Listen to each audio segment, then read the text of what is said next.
Hi, Michael Ray from The Informer, and this morning we're speaking to Lord Mayor candidate Jamal Hakim. Welcome, Jamal. Good morning, Michael. How are you doing? Yeah, great, thanks. Now, I don't know about our viewers, but you would have to be living under a rock not to realise that Melbourne's mayor is up for grab. We have the existing mayor coming out. We've got so many competitors, so many ring-ins. But this morning, we're taking the time to speak to current councillor Jamal Hakim. Jamal, what do you think about the current batch of candidates running for the seat that you're contesting? Look, Michael, everyone is having a go under the sun at the moment for the Lord Mayor of Melbourne. I think Melbourne needs someone who is independent, who's prepared to stand up for Melbourne and really drive change in a way that is positive. And that builds on what we have as Melbourne. It's not just change for change's sake. There's a lot of sugar hits being proposed. We've got people who are really part of the political machine, and those who pretend they're not part of the political machine, but they truly are. So it's time for us to have leadership that is part of Melbourne, that delivers for Melbourne, and that isn't just playing politics. Politics is a dirty word right now, and that's because people have lost trust in politics. So I think that we need to find ways to really break the circuit and set Melbourne up for the future. I'm glad you mentioned the party politics there, Jamal. I'm a confirmed dyed-in-the-wool independent fan because I would much rather have a candidate that is connected and committed to the community rather than constrained and controlled by the party line. How are you connected to Melbourne's community? What makes you somebody that actually walks the talk? I've lived in Melbourne, in Docklands, right here in the city of Melbourne, since 2009. I've moved a little bit into the city for a few years and come back. I've always loved Docklands. Even though when I first came here, I thought, oh, the first time I came to Docklands, it's a bit windy. On that day that I came, I'm not sure I want to be here. I loved South Bank. I wanted to go live in South Bank, but I ended up coming back another time to have a look at an apartment, and I loved it. And I've been here ever since, really. And I've moved around a little bit, and I've come back to the first location that I started in right here. And I'm talking to you from Docklands today. But I've been involved from everything from being on the board of Midsummer Festival to at the moment Democracy in Colour. I've over the last 4 years as a councillor, I've represented community in so many different ways as the lead for Creative Melbourne in an arts and culture portfolio and our library portfolio. As you know, Melbourne is quintessentially the arts. It is the arts and culture capital of the country.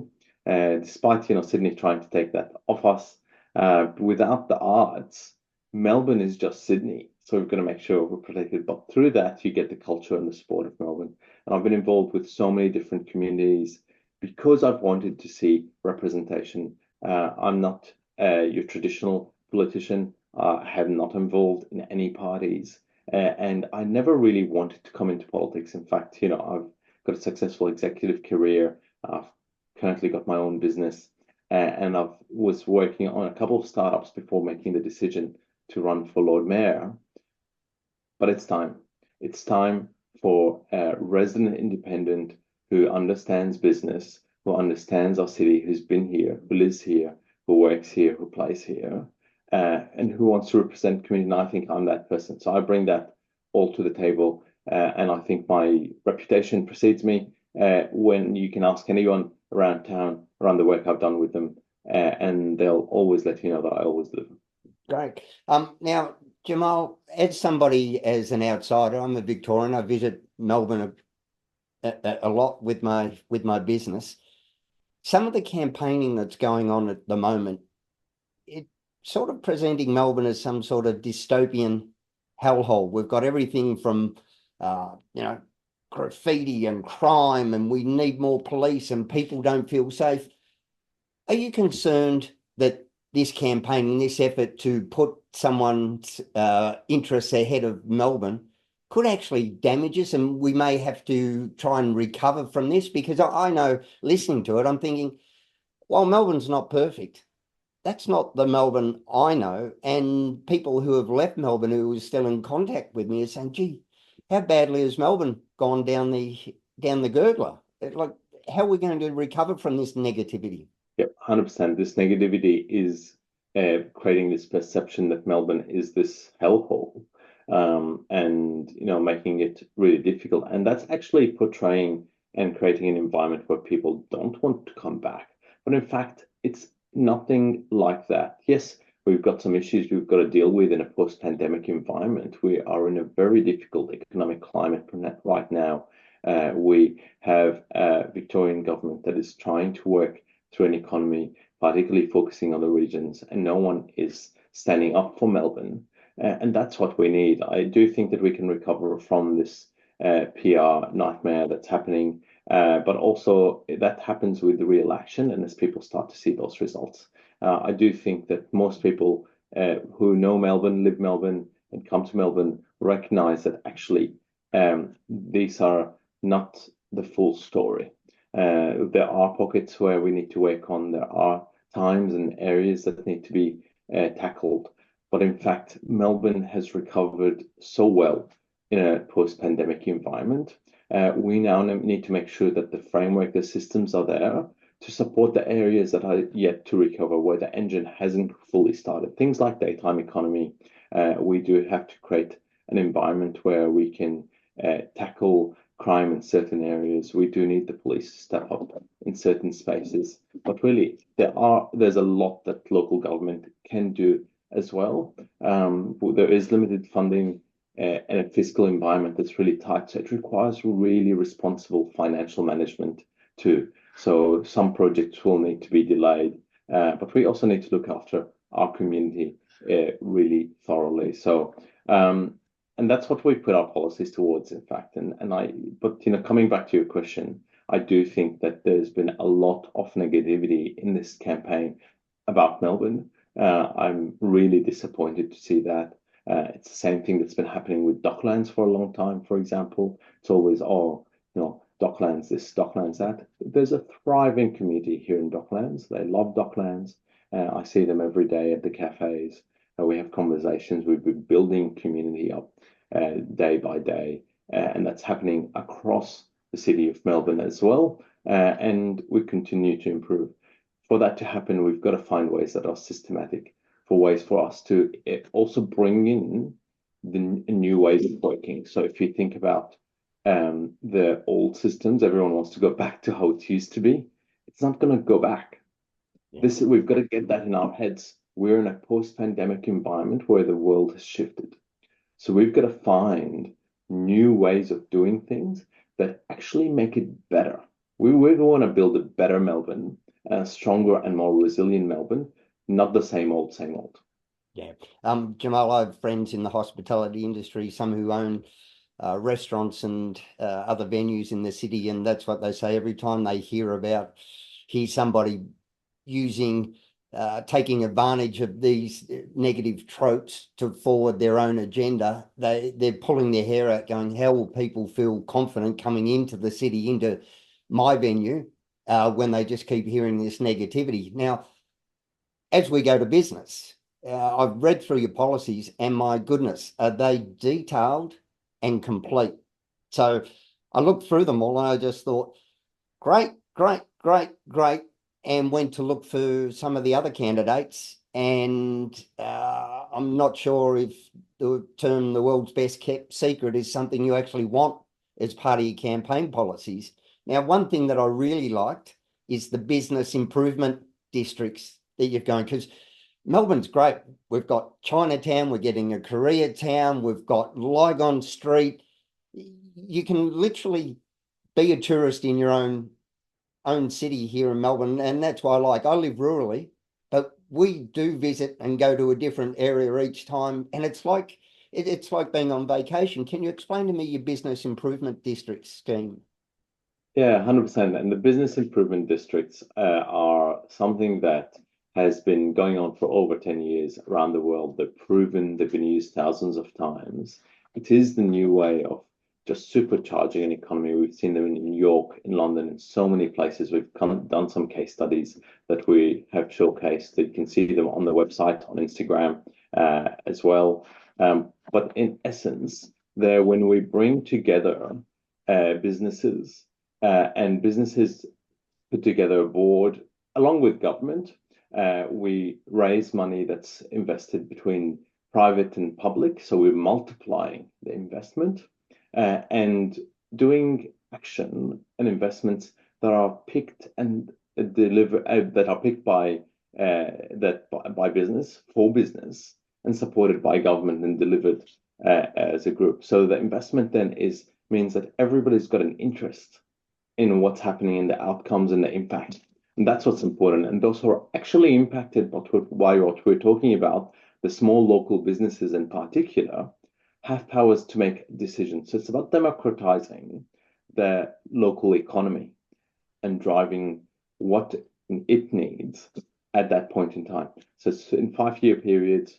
It'll take about 18 months to set up.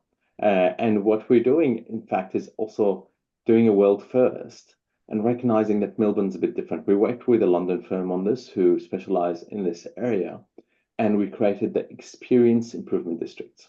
We're an experience city, as we know. Art and culture are at the hive of what we do, whether it's through business, whether it's through we live here or whether we play here. The experiences we have in Melbourne are what drives us. So we've created this concept of experience improvement districts, which will be a world first, where then businesses can come in together, where we've got residents can have a say in what they'd like their community to look like, but businesses are then voting to bring in programs that deliver for business, and then we build and work through them, as opposed to the bureaucrats and government making decisions for business and residents and saying this is how it is, and doing what they ultimately do is sugar hits as opposed to long-term vision. And we've split this into 3 parts: short-term, long-term, and a bit of advocacy. So in the short term, while we set it up, there are so many things that we can do to increase footfall, increase jobs. Things like we've committed $10 million towards cultural festivals across 10 years, so that we are delivering things like Diwali, Eid, Hanukkah. They're coming. We want to make Christmas across the entire year. So it's not just that last quarter. I want Christmas all year round through other cultural festivals. And we want to improve the other festivals we already do, things like Lunar New Year, things like the Greek festival, things like the Italian fiesta, things like the African festival. Like, we want to find how we can deliver them across our city. So we're activating those pockets that are missing that footfall and that action right now. And so programs like that will come in the short term, working with Melbourne's own institutions and businesses like, for example, Neurospace, who is working very hard through their own technology to bring people back to the office, and they're delivering results. But guess what? People in Melbourne aren't taking it up. It's been taken up in Adelaide, in Sydney, in Brisbane, but it's not being taken up right here at home where they live and where they've grown this technology in Melbourne. So we're going to work with people like Neurospace so that we can bring people back into the office in a way that incentivizes them, as opposed to is creating an environment where they have to, for example. So that's some of the short term. Long term, the experience improvement districts will allow us to set up Melbourne to be a resilient, strong economy. We want to focus it on and bring the focus back to clean energy, to biotechnology, to digital games and film, and those core industries that we're targeting as Melbourne and Victoria. But we need to bring them together, and if we bring them together as a group, as a coalition with business, it makes it that much stronger. And that's how we become a powerhouse well into the future and really bat at that global stage. We're already a global player, right? But we're not thinking globally enough. So we've got to think global, act local. That's what we're talking about. We have a community of 60% approximately of people who were born overseas or parents born overseas. So let's use that power of that. And finally, of course, a fairer tax system. 70% of business in the city of Melbourne is small business. So those small businesses are suffering right now. And they're suffering because the economic climate is tough. Footfall is lower during the week. So we will increase that in the short term. But they're also suffering because when it comes to employing people, the moment you go over $900,000 a year, then you pay an extra 4.85% in payroll tax. That payroll tax is, when you go to the regions, is 1.2125%. Big gap. And that's because we wanted to stimulate the economy in the regions, and rightly so. Now is the time to do the same in the city of Melbourne, where we've got this economic tension, where we have a struggle, so businesses can come back. And so we'll be advocating for a reduction in the payroll tax, or it becoming into a stepped approach that's fairer, as well as land tax, so that we're incentivizing people to invest in the right things when it comes to buildings. To me, payroll tax is one of the most ludicrous taxes ever invented. We're going to penalise a business for employing people who are going to pay tax. If ever the government should get their hands out of our pockets, this is a no-brainer. And when you mention small business, again, I'm a huge small business advocate. If you look around your workplace and there's less than 19 people, guess what? You're a small business. Small business gives kids their first jobs, employs families. Often if the business fails, the family home is attached to it, that falls over.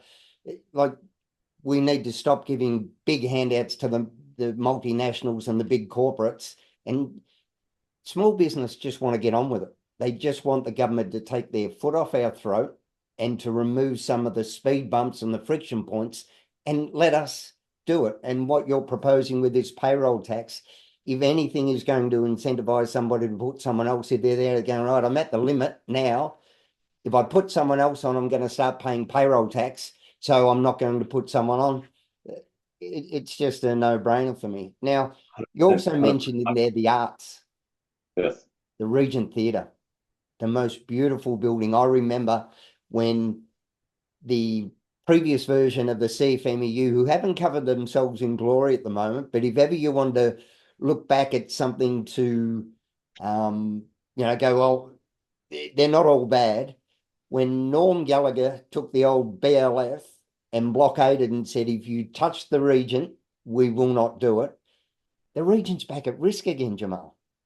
100%, 100%. That's why I put up a motion at council, making it clear that council has no intention to sell the region. It passed with flying colours as a majority, and of course, those who want to sell the region voted against that motion.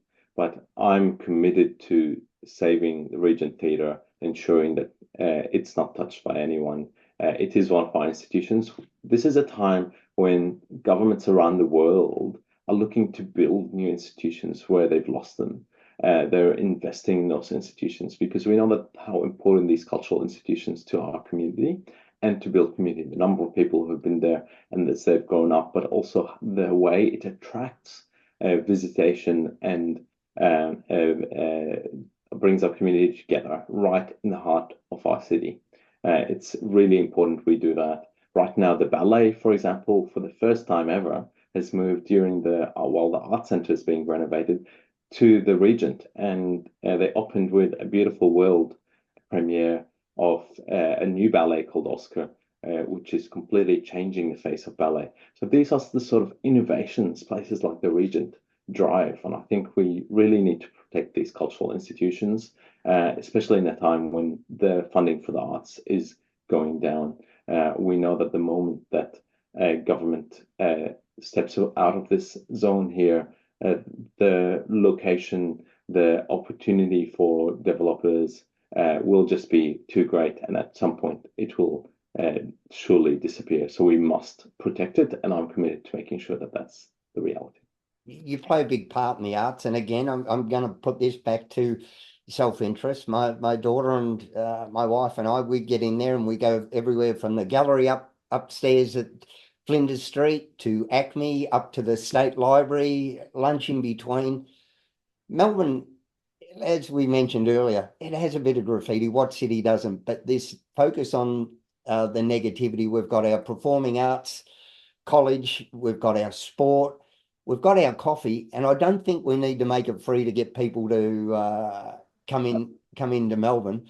But one of the big ones for me, Jamal, as you know, and why I reached out, was your family policy. My goodness, it is something that just could be utopia. And it's not just for families. The flow on for this, the Melbourne is regaining its mantle as the most livable city in the world. To me, it was a bit of a misnomer. because nobody lived in the city when we had that title, but now we do. It's no longer retail and office workers. We actually have a huge amount of apartments in the plan, in the pipeline, and it's changing. We see the demographics. I read a report now where people were saying a lot of the shopping hubs in there are busier after 5 p.m. than before 5 p.m. because people actually live in there. The thought when I was a kid of a supermarket being in the CBD was just, you would have been laughed out of the thing. Can you tell us a little bit about this family policy? Because I've read it cover to cover and I love everything about it. Can you tell us the main points? Thanks, Michael, and definitely doing sugar hits like a free coffee. All the ratepayers I've been talking to are saying how ludicrous that we're paying for a coffee for someone to come in when that's not truly going to actually drive action. Everyone thinks it's a joke. So those sort of things are just sugar hits. You do sugar hits when you need them at points in time, like during or just after the pandemic. We're now in a post-pandemic environment, so we've got to build the systems that make us and continue to make Melbourne the most livable city, but also go ahead of the curve. And that's why the Family City initiative and commitment we've made is there. We want to be the #1 family city in the world. They say it takes a village to raise a child, and I want Melbourne to be that village. And when you think about how we make this a family-friendly city, that requires us to consider everything from the public infrastructure to the way that people work, to the way that people shop, to safety, to the greening of our environment, to the public transport, and to how people get around as well, whether it's cars, bikes, and elsewhere, particularly safely.